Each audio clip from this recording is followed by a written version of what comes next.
Forgiveness is only required if we first judge someone. Let me explain. When we judge another person, we place ourselves in the exalted position of knowing what the other person should have done or shouldn't have done.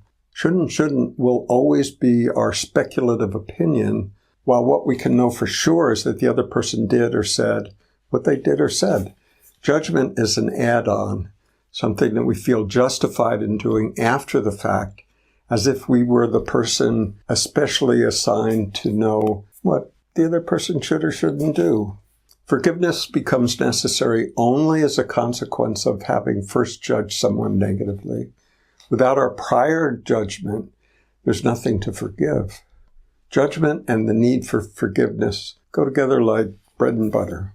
You may argue that if we don't judge, we will become like a doormat for other people's behavior.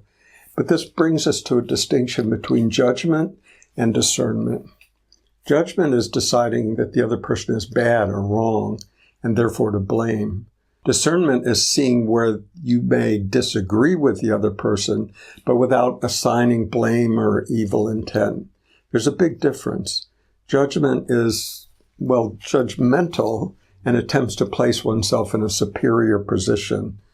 Discernment simply is the wisdom to see how things are rather than how I think they should be. With discernment, we can take appropriate action as needed, but without the unnecessary step of making the other person bad or wrong.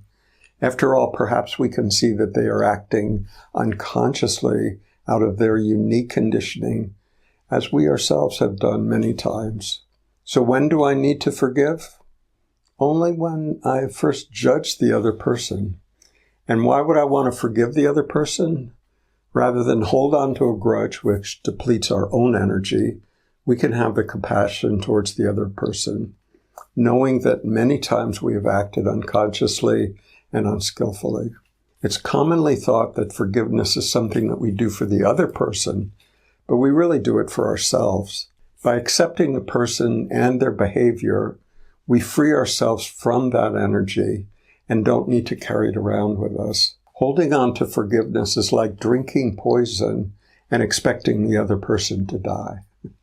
If you want to be energetically free of the other person that you've previously judged, you have to forgive. Try it out.